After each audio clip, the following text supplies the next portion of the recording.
Hello, everybody. Welcome back to Constructive Interference. I am your host, Joel Curtinitis, here as always with Josh Hugo.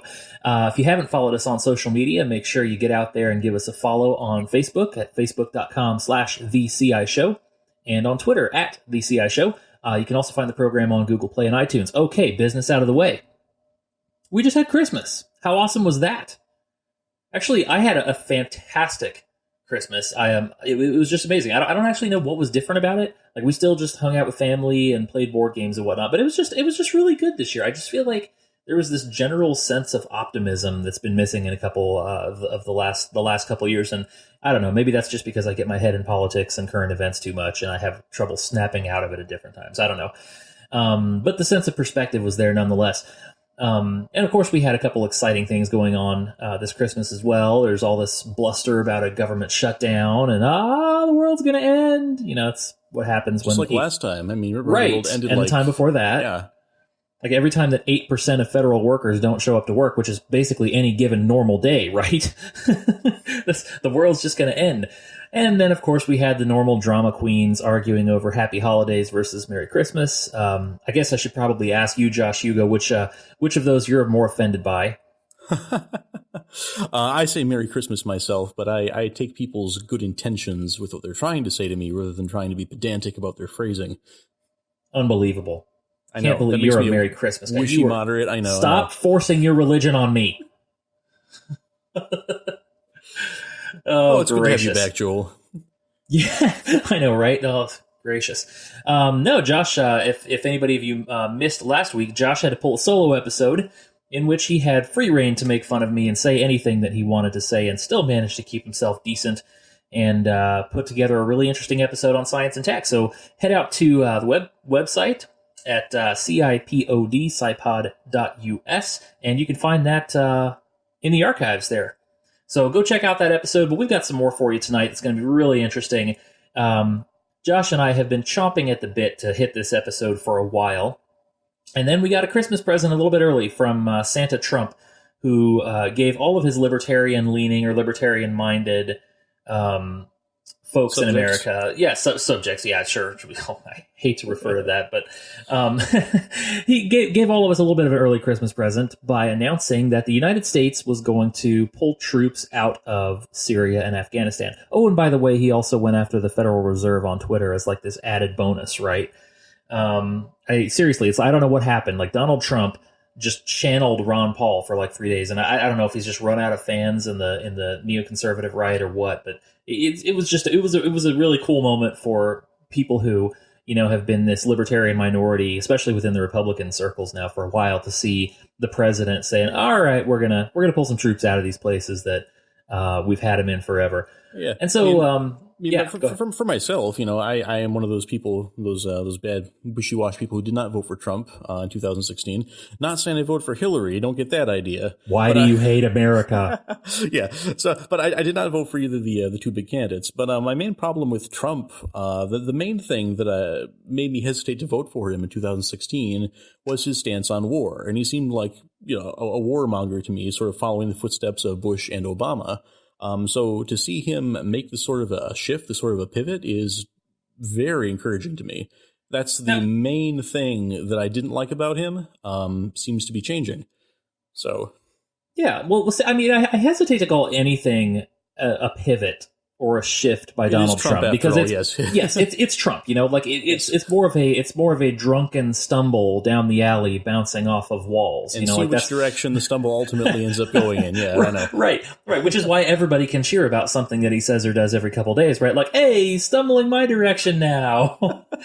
Short-lived as it may be, you know, the Twitter rants might have that one small advantage. But anyway, we're going to launch into some foreign policy discussion tonight because it's actually really, really important.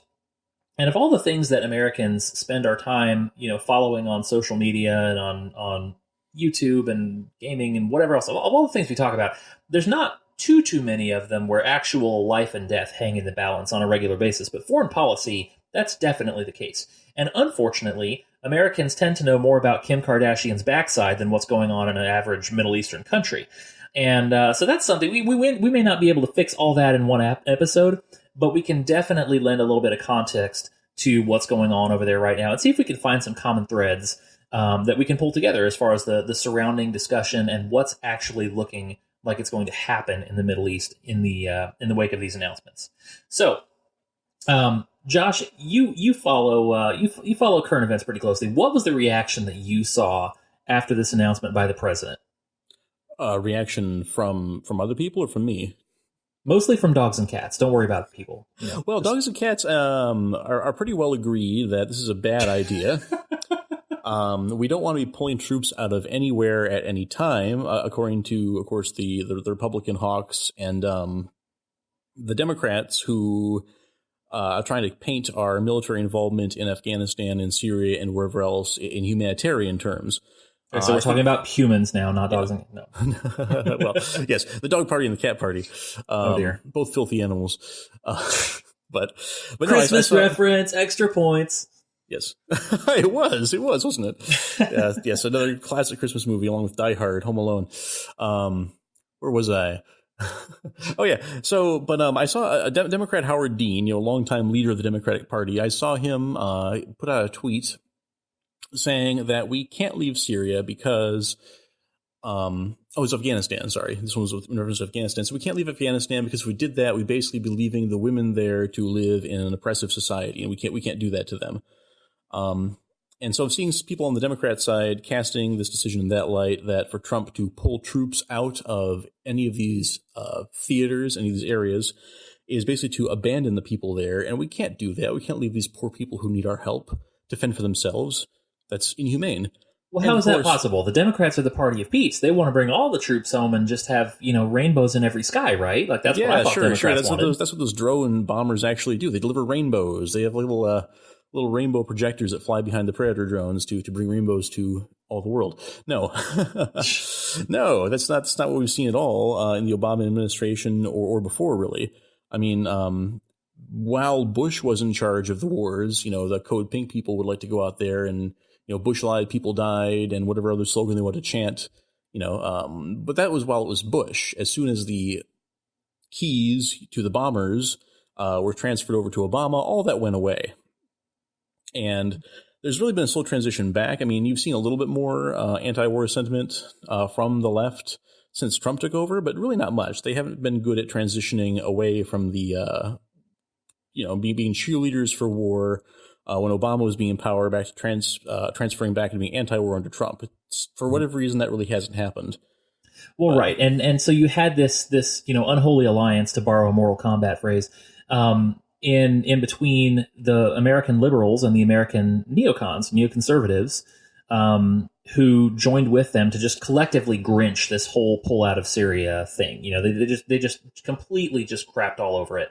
All the traditional conservative pundits went after Trump on it, even a couple of them that I actually really like and respect, because foreign policy, there's a divergence on foreign policy that really doesn't connect necessarily in the same way that a lot of other conservative issues do. So a lot of folks on the right who are mainline conservatives will diverge on this one thing. And when I say neoconservatives, nearly anyone who hasn't figured this out before has figured it out now. I am a part of the Ron Paul wing of the Republican Party, so I'm the crazy. This is the wild-eyed libertarian episode. Okay, we don't have time to get into the drug war this episode, but it's coming. Don't worry, it's coming.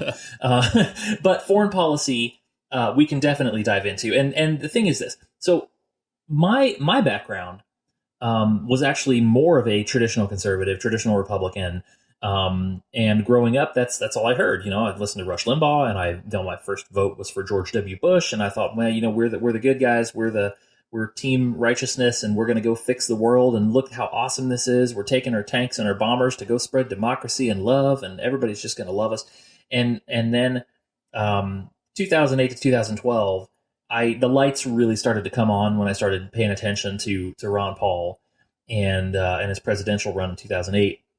And then more so in 2012, where, I knew I liked him for a lot of his other libertarian stances, being that I was already heavily libertarian in my tendencies. Foreign policy was the one thing that was holding me back. And as somebody who had worked for the campaign, I can tell you that was the case with a ton of people during both of those elections. I said, I love Ron Paul, but I just can't get on board with his views on defense. And it took a lot of prodding from a lot of folks that I worked closely with and was got to know really well within the campaign to drag me out of that and basically force me to make an argument for something that I had really just sort of assumed. I just assumed that we were always the good guys. I just assumed that we were all in these places with pure motives and great intents, and we went in there and everything was happy and hunky-dory when we left. And I hadn't really done the research on it. Having done the research now, I am completely on a different side of things. But before we engage in too much conflict on this, Josh Hugo, where are you coming from on it? Well, very similar to the place you are. I mean, back when we did the Iraq invasion, what was that, 17 years ago now? But I was very much in favor of it. And that's mostly coming from a place where, or like you said, listening to Rush Limbaugh, listening just to mainstream Republican pundits, and also watching all of the war movies, from Star Wars to, the realistic gritty movies, Braveheart or whatever. And hey, Space Force is still on the horizon, buddy. That's coming. Yeah, I'm signed up. I haven't gotten my tags for that yet, but I'm waiting for it. But, Space Force. But yeah, so just going from that, that sort of growing up with this general American mindset, I had this idea, one, of course, that America is always a good guy. Everything we do is good, no matter what. If it's got our flag on it, then that's something that should be happening in the world. The world's becoming a better place because of those actions. But also having this idea that all people in their hearts desire freedom, that all people everywhere in their hearts are basically just latent Americans. And if we go and just kill the bad oppressors who are holding those latent Americans down, they will rise up and blossom into their full potential, and we'll have a little America over there, wherever that is. And that honestly was my mindset, just coming up from childhood, which really, if you aren't familiar with, haven't studied, haven't read about other cultures, or haven't read much of history, that's really a fairly intuitive thing to think, because you automatically tend to assume that everybody is like you, because that's your frame of reference. Right. And I know that I want to be free, and I know that if there was some iron-fisted tyrant oppressing me, then I would surely want someone to come take him out for me so I could be free. And so you just assume that everybody else wants that, and if we do that, then things are going to be great. But over time, again, it wasn't any particular event for me. I didn't get into Ron Paul, but I just observed, I just observed over time, we never left Iraq. What we were actually doing in Iraq, which changed from an invasion to getting rid of the tyrant Saddam, and changed to this ongoing counterinsurgency, and then changed into fighting ISIS. As we continue to invade more and more places, we can just continue to stay in Afghanistan and never win. And as Obama started his this drone, well, he didn't start it, Bush started it, but as Obama ramped up this drone assassination program, just seeing all these things, it just occurred to me this isn't working, and I wondered, why isn't it working? And then as I just read more about history or current events, I realized, well, it's because you simply can't change human beings through violence this way. It's like you can defeat people, you can kill people with bombs and bullets, but you can't change and reform a culture by those methods. That just isn't how human beings operate. And I guess I came to realize slowly just the futility of the endeavor. And also occurred to me that we really don't have a right, because back when I naively assumed that everybody on Earth is a latent American, waiting to have their chains taken off, operating under that assumption, it really makes sense to think, okay, we need to go everywhere and take off the chains. That's a righteous thing to do. But as I realized more, that's not everybody's mindset. That's not what everybody wants. And I realized we really don't have a right to go and try and force values and lifestyles onto people who are not ready or not desiring those things. And that's where I am now. Well, right, because people, fundamentally, people pick our own chains, don't we? I mean, that's what we're all about. We choose our chains and we stick with them.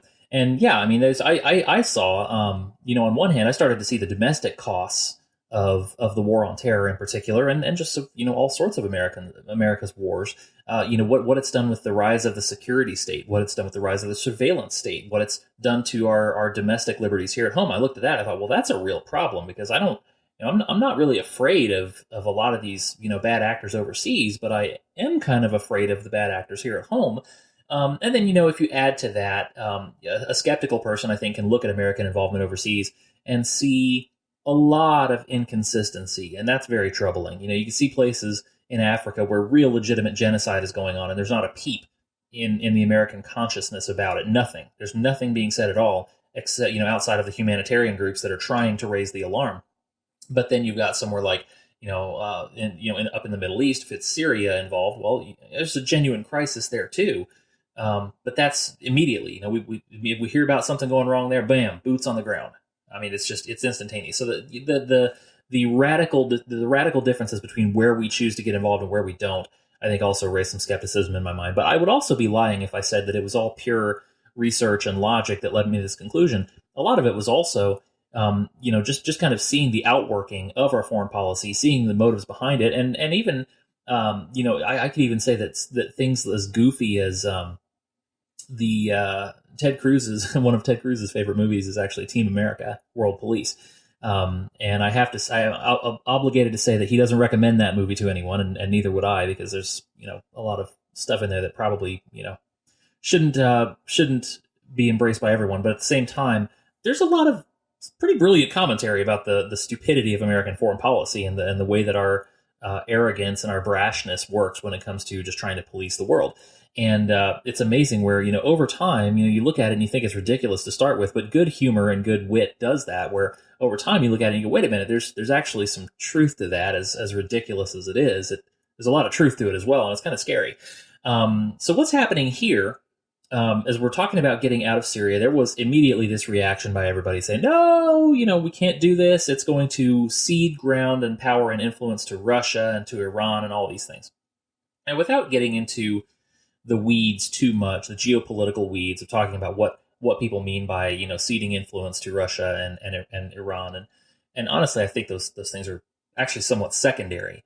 There was a terrific piece by Andrew Sullivan over at New York Magazine, and the title of that piece was "The Establishment Will Never Say No to a War," and the link will be in the show notes for that. But it was an excellent piece discussing what you sort of touched on a minute ago, Josh, which was, it doesn't matter which party is in power at a given time. There's one thing that both sides can agree on, and that is we want to be involved in wars all over the globe. And America, for most of our history, has done exactly that. And if it was just an academic discussion, it wouldn't be that big a deal. But this is war we're talking about. People are dying. This is not just a statement of we don't like what you're doing. This is not a UN resolution we're talking about here. These are wars. And there's been a massive, massive cost to our endless wars, and I think more specifically the war on terror, of which the Afghan and Syrian occupations are a part. Some of the costs of that, now if you want to talk about just the one that's typically thrown around in politics here is the cost in dollars, right? Which, according to one article by Business Insider in November 14th of this year, estimates that the U.S. spent nearly $6 trillion on the war on terror. And again, this war is still going on, right? I mean, we are still engaged in anti-terrorism operations pretty much all over the world. But as far as I'm concerned, that's the less important cost. I mean, $6 trillion is a massive cost when you're talking about a country that's $21 trillion in debt. And honestly, it lends a lot of credibility to what the Democrats and what the left says about our spending, which is we spend an absurd amount of money on defense. It's true. No matter what hypocrisy is on their side, and no matter what other absurd spending goes on, it is absurd the amount we spend on defense and on the war on terror specifically. But the more important cost is the human cost. And according to a study by Watson Institute of International and Public Affairs at Brown University, and this again was just November of this year this came out, the human cost of the post 9/11 wars, they estimate between 480,000 and 507,000 people have been killed in the U.S.'s post 9/11 wars, and that includes Iraq and Afghanistan and Pakistan. Notably does not include a lot of other places that we have sort of had peripheral engagements and things like that. But this is just the post 9/11 wars. 480,000 to 507,000 people. That is so much death. That is so much death. And how many Americans could even tell you that? How many Republicans could tell you that there have been 500,000 people killed by our post 9/11 operations? Well, it's important to distinguish here. I mean, that when we say 500,000 people killed by our operations, that's not people killed by American soldiers. Right. Because keep in mind, this is something that's so often overlooked. We think about the term collateral damage is thrown on all the time, which refers to people who we kill, I guess you'd say, by accident. We dropped a bomb on your school. Our bad. Sorry, we thought it was a factory making bombs, but it was really a factory making aspirin, whatever. We call it collateral damage. But most of the cost in war and in any war is actually not people being killed by bullets and bombs, people being killed by disease, people being killed by famine, when infrastructure breaks down. Because when a society is consumed in the chaos of war, the normal things that provide sanitation, that provide food, that provide shelter, these things break down and people go without and are deprived. So we talk about 500,000 killed. That's not saying that Americans or anybody else actively killed these people necessarily. It's saying that these people died as a result of the devastation of the infrastructure on which they would otherwise have depended. And there are much higher estimates than this too that involve a lot more factors. I understand that the number is very flexible depending on what parameters you use, but by any account, it's a huge number of people that have been killed, and that's aside from people who have had their lives forever changed, had their families destroyed, had been displaced. I mean, there's a massive cost to this. And I'll clarify. When I said that, though, I didn't mean to somehow excuse or diminish that and say, it's not that bad because it's not people killed by bullets. I guess what I mean by that is to say that when Americans talk about war so flippantly, I'm gonna use a curse word here, Joel. I know this is a family-friendly podcast, but Americans have this idea that if anybody crosses us, we need to go kick their ass hard, and that's like a matter of pride and honor to us that we punish anyone who would cross us. And then we throw in that idea so flippantly, but we forget that side cost. We forget that when we go and we kick Saddam's ass or whatever, when we do that, we are creating, again, the massive infrastructure problems, creating the famines and the disease that will go along with that. And people don't think about that. War is never clean. It's not a matter of like a fist fight where you go out there and someone falls down and it's done with. War, I tell this to my kids. It's like when you start a fight, especially if you start a fight where you kill somebody, you never know where it's going to end. That's why you always got to be so careful and be so thoughtful about any time you want to use violence. Because when you start shooting, you might shoot the first bullet, but you never know who's going to shoot the last one. There's just no way to tell. Yep, absolutely. And there's so much. I mean, in anything that government does, there's always a lot of unintended consequences, but that's never more true than in war. And when you're talking about, I mean, this is true in any war, right? We just passed Christmas, and one of the stories that is most often told, and it was actually came up in our Christmas service at church, was the story of the Christmas truce in World War I, right? And the question that was raised by so many people after that in discussions was, how do you go from the Christmas truce, where you had people leaving the English and German lines, singing Christmas carols, shaking hands, showing pictures of their families in the middle of the night? How do you go away from that and then the next day pick up your rifle again and go back to killing people? How do you do that? I mean, how can you get a glimpse of that humanity, realize that these people are singing the same songs we're singing to the same God we're praying to, and but the next day I still gotta fire up the howitzer and blow them up. I mean, and that's I think the question when you're talking about everybody that gets tied into these conflicts. It's not just terrorists, and I think there's so many Americans, and I obviously we all have areas of blindness. Okay, I'm not trying to be condemning here, but there's a lot of people who just look at the Middle East and go, who cares? It's a bunch of terrorists. It's a bunch of terrorists and shepherds, and I don't care. Let's nuke them if we have to. There's innocent people wrapped up in that. There's Christians wrapped up in that. There's a whole massive group of people, most of whom have never been involved in an attack on the U.S. and never will. So what do you do with that? What do we as a nation do with that? And I know you had a note, Josh, about in Afghanistan, a lot of people are not even familiar with why we're there anymore. Oh, it's not even anymore, Joel. A lot of people in Afghanistan were never aware of why we were there in the first place. I don't know the exact number. There's no real way to tell. But a great number of people, when we invaded Afghanistan, back in 2002, were not aware of why we were there. These people had not heard about 9/11.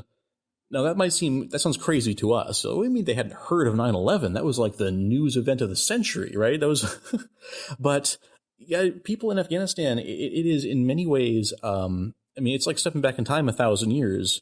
If you go over there, I mean, you're talking about a country in which 72% of the adults are illiterate, in which many villages don't have electricity, much less the internet, in which there are not newspapers in wide circulation. You're dealing with a culture in which people still live in these sort of isolated tribes, in their own valleys, occupying their own areas, and there's no strong central government and no way to get news out. So Afghanistan, too, keep in mind, Afghanistan is a place that's as big as California, and California is bigger than some countries. So when you say we're going to invade Afghanistan, okay, yes, Al-Qaeda did have training camps in Afghanistan, but Al-Qaeda could have a training camp, on the next hill over from where your tribe lives, and you might not even know what they're doing over there. Your tribe lives in your area, in your valley, and people in the next valley over, okay, so Al-Qaeda's over there training somebody, you don't know about that. It's like, I mean, it's not your business. And if it is, it's like what they're doing doesn't really concern you, especially if you're a Muslim yourself and they're not bothering you. You might not even know what Al-Qaeda is up to. So anyway, when we invaded Afghanistan, a great number of people who were there didn't realize why we were invading. They say, oh, the Americans are coming, and they're kicking out the Taliban. And now, of course, to us, and not excusing the Taliban, of course, are, they're abusive tyrants, and all the bad things you've heard about them are certainly true. But to the people who live there and who have been living under this sort of Islamic government, for generations, the Taliban is the devil they know. The Taliban is the power that's been there, the power they're used to, and they don't know who the Americans are. They don't know we're coming. They just know that these guys suddenly showed up in tanks, helicopters, and said they were in charge. And if you are illiterate, if you are living in this tribal society, and you've never heard of 9/11, what does that seem like to you? That just seems like conquest.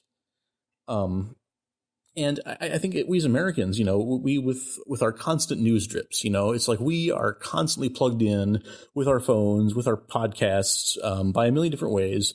And we're constantly seeing all this information about what's going on in the international world. We think we don't really. It's like a lot of ways it's an illusion of understanding, but we think we know what's going on in France and England and China and Afghanistan and Russia. We think we know about all these things. But to the people in a literate society like in Afghanistan, many people, it's not like that. It's like their world is their horizon. It's like they look around, that's what they see. And so they don't have this context that we have. And we, as Americans, really tend to assume that everybody else who we might be attacking, they know what we know, and they're thinking what we think. And that really causes us to make some decisions that don't make a lot of sense. Well, right, and then the other part of it to me is that you really have two dynamics by which you can judge any given war, right? And that is, one, you have the moral or the right side, which is, okay, is this the right thing to do? Do we have a right to go to war? Do we have a right to attack this other nation? Then there's the secondary side, which is the strategic question, right, and the effectiveness of it. And so we've sort of at least touched on the topic of the moral question. Do we have a right to be in these places? Do we have a right, even if we had a right to defensive force, do we have a right to stay there, topple the government, and occupy for the next 20 years at the cost of lives and dollars? But there's also the strategic question, right, which is what exactly has this gotten us? And over the course of the years, and that's really the question that I have not heard any of these big talking conservative warmongers really answer. And that is, what is our goal? When is enough? How much do we have to spend? How many troops have to die? How many people have to be in how many places for this to be considered a success? And the sort of unspoken answer that you get is, well, we always have to be on our guard, which apparently to a lot of people means that until we take over the world, no one can be safe. And it's an absurd conclusion. It's an absurd standard. It's not realistic in any strategic sense. And so, and frankly, I don't think that's an accident. I think it's deliberate. There was a famous quote. Conspiracy theories. Well, no. I warned everyone this was the libertarian episode, okay? No, Dwight Eisenhower, that crazy, wild-eyed hippie. Dwight Eisenhower gave a warning in 1961. said in the quote, in the councils of government, we must guard against the acquisition of unwarranted influence, whether sought or unsought, by the military-industrial complex. See, Ron Paul wasn't the first person to say it. The potential for disastrous rise of misplaced power exists and will persist. End quote. That's Dwight Eisenhower. Okay, this was the guy that whipped the Nazis back into Berlin and ended World War II. I mean, this guy knows what he's talking about. He is, in a lot of ways, the most influential person in our post-World War II foreign policy and leading up to the Cold War even. And he said, we need to guard against too much influence by the military-industrial complex, meaning that a lot of people stand to benefit from war. It's a cynical viewpoint, I understand, and that's why it took me a long time to get here. But when you see this happen, when you see us walk into that place that you just described, a place of tribes and illiteracy, and we stay there with an occupying force for 17 years. There are people enlisting in the army today that were born after 9/11. Okay, I mean, I can't even cope with that. Like I don't even know what to say to that. It's been that long that we've been in this country, and why? What threat do these people pose to us at this point, and what do we have to stand? What do we stand to gain from being there? And that's why, like I said, there's a strategic element here too. Because I believe if you're in a defensive fight, you do what you got to do. I mean, America pretty much invented total war in the modern age. Okay, I understand. Like if you're up against Adolf Hitler and it's kill or be killed, you go in there, you do what you need to do, you force surrender, and you get out. But when the threat is gone, or when the threat is utterly mitigated, or when there's no realistic way that an enemy can hurt you at any point, and their complete infrastructure and hierarchy is gone, to continue and to insist on sticking around and having a presence there forever, I just don't understand that logic. Well, you talk about, a total defeat, having their hierarchy gone. But the thing is, these groups that we're attacking are not... I keep seeing people make an analogy to World War II. And they think, well, if you libertarians had been around back in World War II, you never would have wanted to fight Japan. You would have let them invade California and given them some marijuana afterwards or something like that. But valid strategy. No, I'm just kidding. It depends on what your goal is, I guess. But see, analogy like that, Japan, when you deal with war, when you go and fight a country and declare war on a country, you declare war on the Nazis, you declare war on Imperial Japan, there is a definite hierarchy and power structure there that you are targeting, that you're trying to knock out. It's like, when does World War II end? Very simple. World War II ends when Hitler dies. That's your end. That's the period at the end of the war. Hitler's dead, or Hitler is in an Allied jail. Okay, the war is over. In the case of Japan, the war was over when the Emperor of Japan said it was over. He said, we give up. The Emperor said uncle, so it was over. But with the war on terror, I mean, Al-Qaeda it's a hydra with 100 heads. There is no one dude who's the head of Al-Qaeda. We killed Osama bin Laden. Al-Qaeda's still around. We've been knocking off their leaders. It seems like one about, every 6 weeks or so. I'll read that some drone strike has killed another leader of Al-Qaeda or of ISIS or some other terrorist group. And hey, they're still around. It's because they're not like Japan, where the emperor can surrender. And the war is over. These groups are what you call grassroots. They can recruit members from anywhere, rebuild the ranks at any time, and they don't have any definite hierarchy. So the question is, when do you win? When have we won the war on terror? And if we've been in a place fighting this for so long that, like you said, Joel, there are people who are signing for the army today who were not born when the war started. If you're not asking at this point, what is the win condition? When do we quit? What are you thinking? Right. And when it comes to Al-Qaeda, I mean, you want to talk about a hydra? We're feeding a couple of those heads. Al-Qaeda, to those who don't know, if you're following the situation in Syria, our presence in Syria was at least excused by the presence of ISIS there, although it became a very tangled web. But initially, we were supposed to be there to combat ISIS. To do so, we engaged in supplying, arms supplying and resource supplying to Al-Qaeda. Several of the rebel groups in Syria that United States operatives were arming were affiliated with Al-Qaeda because they were fighting against ISIS. We were okay with them. There are, and this was the point that Rand Paul and so many others brought up in there, Mike Lee and Ted Cruz as well. We don't know who the good guys are in many of these conflicts. There are no good guys in a lot of these conflicts. We know there's bad guys on one side, and we know there's bad guys on the other side, and we think that we might have to pick a side, but there's nobody there there's nobody there that we can issue arms and munitions to, and then just wash our hands of it. And so that's something that we really there's a lot of responsibility there that we have to worry about. But it's not even just the war on terror, and this is something I wanted to add a little bit of context to.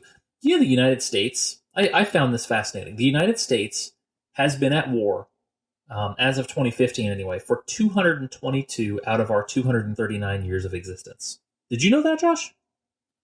I knew it was high. Didn't know it was that high.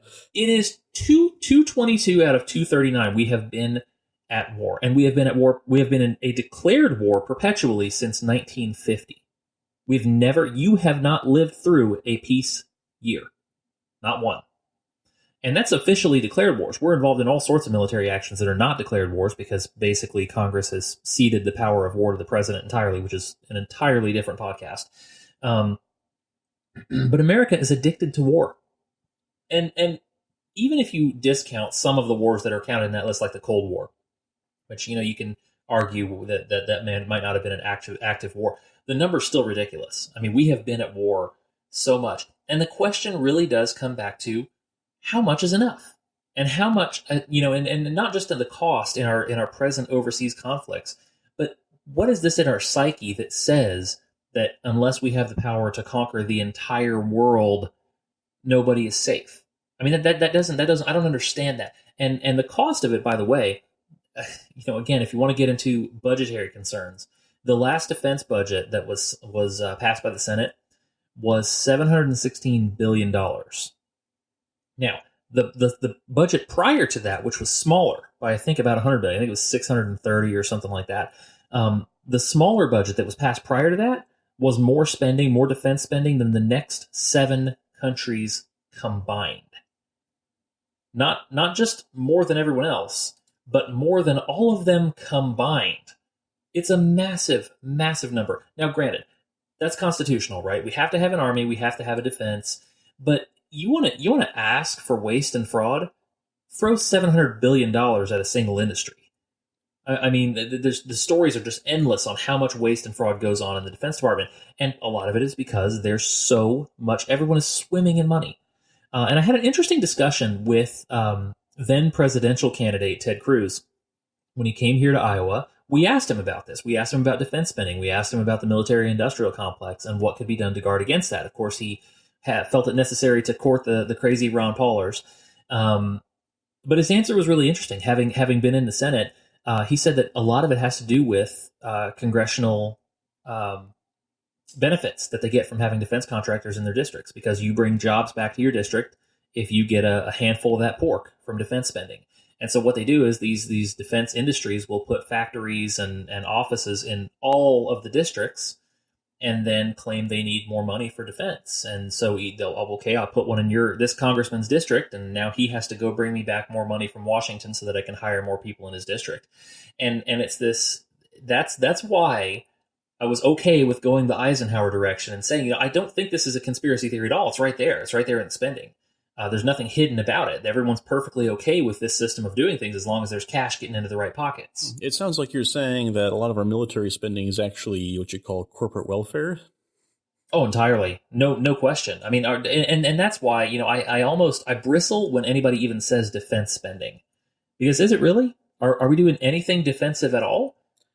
Well, I mean, you asked before, what's the benefit? Like, we've been in Afghanistan for 17 years. What do we get for it? And, of course, I ask people that question, and the answer is always the same. Basically, well, there hasn't been another 9/11, has there? Which, of course, there hasn't been, but 9/11 was an extreme anomaly. There hasn't been a 9/11 before 9/11 or since 9/11. That's bad logic. That's just bad logic. I mean, well, there hasn't been one, has there? Well, there hasn't been little green men either. Does that mean we're actively keeping them away? Exactly. And the people who say that, so there has been another 9/11, they'll point to all these supposed thwarted terror plots and say, oh, well, there's been like 250 thwarted terror plots, since 9/11, and that proves that our strategy is working. So many of these plots that are thwarted are, and it sounds unbelievable, it sounds grotesque to say this, but our government, the FBI and other government agencies, actually orchestrate a lot of these plots themselves. I'll put a link to this in the show notes here. But I'm reading here in this report that about two-thirds of all these supposed terrorist plots that have been thwarted since 9/11 involved an FBI informant or someone from the FBI setting it up. And you'll have people, this one guy I'm looking at right now, this is the link I'll post in the show notes, and this is a common story. Basically, he made a post on Facebook saying he converted to Islam and saying that he hated the United States government, and an FBI agent saw his post, and an FBI agent posed as a terrorist recruiter and contacted him and basically convinced him to build fake bombs, even going so far as to give him money with which to buy supplies for the fake bombs and give him transportation to go set the fake bombs. And then they collared him and called him a terrorist. And that sort of entrapment is just so extremely common. I mean, the FBI they'll find somebody who is depressed, who is mentally unstable, who is just stupid. They'll find some stupid person who is willing to take their suggestions and set him up to be a terrorist and arrest him and call that a thwarted plot. And of course, that's bad in itself. But I'm not really talking about at this time the wrongness of entrapping people that way. I'm just talking about the inflation of the figures. Mm-hmm. If you say X number of terrorist plots have been thwarted, and that proves the war is working, when 2/3 of those plots wouldn't have even existed if the FBI hadn't been orchestrating them themselves for setups. I'm sorry, that's not valid. That doesn't show the war on terror is working. That shows it's not working, and we're trying to make excuses for it. Well, right, and then there's the influence war that we have going as well, which this is the backdrop for the entire engagement in Syria, right? I mean, when we were during the 2016 election that we started off the episode talking about, a lot of the discussion was around a potential no-fly zone in Syria. Well, there's only one problem with that: Russia has jets in Syria. And so, then candidate Hillary Clinton was talking about imposing a no-fly zone over Syria and shooting down Russian planes. And those of us that are, again, still had no affinity for Donald Trump at all, and I didn't vote for the guy. But I tell you what, one thing that pushed me real close to pulling the lever for him was hearing Hillary Clinton say, "I'll risk starting World War III and shooting down Russian planes over a godforsaken dirt patch in Syria." I mean, that's just crazy, but this is the proxy war mentality. This is the neoconservative influence peddling mentality that much of America has embraced. And if you talk to people right now about this pullout in Syria, that is their main concern. Well, what about Russia? Okay, well, I didn't get if we're enemies with Russia now, I didn't get the memo. Because as far as I know, presidents and congressmen and basically every public figure has been calling them our friends now for years, like ever since the Berlin Wall came down. So until 2016, when Hillary said that they were influencing the election, now they're enemies again. It was like right. I snap, guess. snap the fingers. I guess, but in comparison, just for context here, okay, we here at Constructive Interference, we want you to sleep better at night. Okay, so I'm going to tell you exactly how safe you are from the U.S. military. The U.S. military right now maintains nearly 800 military bases. This according to Politico, by the way. 800 military bases in more than 70 countries. Okay, we have, for context, for comparison, Britain, France, and Russia have about 30 combined. We have 800. Okay? And if you set aside our nuclear arsenal and just completely leave that out of the mix, okay, just pretend that nukes are not even a thing yet, America, according to some people at least, is capable of winning a war against the entire world. But by conventional arms. We have that much in conventional arms, okay? That's leaving aside nuclear arsenals completely. There's not a country on Earth right now that is a threat to the United States in any realistic capacity at all. And I'll throw a link to the show notes in this, but it's a fascinating episode of the Infographics show on YouTube, which is a great show. If you haven't seen it, I definitely advise checking it out. But in this episode, they actually demonstrate how the U.S. would be a prohibitive favorite to win a conventional war against literally the entire rest of the world. And they get down into the nitty gritty about our how much bigger our Navy is than the rest of the world, how capable we are of waging economic warfare. We have the natural resources to self-sustain, while a lot of the world does not. It's crazy to think, looking at the next budget with $21 trillion in debt, that we actually need to drop another $700 or $800 billion on defense when we already have a bigger, more capable military than basically every other major actor in the world right now, almost combined. And so the question really does come down to how much is enough? We've been at war for all these years. We've racked up all these casualties, both here and at home and abroad. We've racked up all this debt. how much is enough? What is it going to take for Americans to say, you know what, we don't need to do this anymore. We need to come home. And then I think perhaps this week, the most relevant question will be, are we willing to come to that conclusion and make that decision even around an unpopular president? Because I think that's going to be the crux of the decision for a lot of folks. Donald Trump, of course, is a complex figure in my mind. There's a lot I like, a lot I don't like about him, but his being willing to, for the first time since 9/11, to actually step back from war, to actually scale back, our forces and the amount of violence we're projecting out into the world, that is a very big plus sign for him. That is a mark of favor on him from me. Fair enough. Well, you know what? We let you know what we think, but we want to know what you think. We're going to be talking about this on social media during the week. It's the last week that we have to discuss such things in 2018. And we want to know what you think. So we're going to throw out some questions on social media. Be sure to share the episode. Be sure to give us a like on Facebook at facebook.com/DCI Show and on Twitter at DCI Show. Make sure to head out there and give us a follow. Thanks for joining us for Constructive Interference. And I speak for both of us, Josh, I'm sure, when I say thank you so much for listening. We've had a great kickoff to the program this year, and we're looking forward to huge things in 2019. Be sure to join us for the next episode, the inaugural episode of 2019 here at Constructive Interference.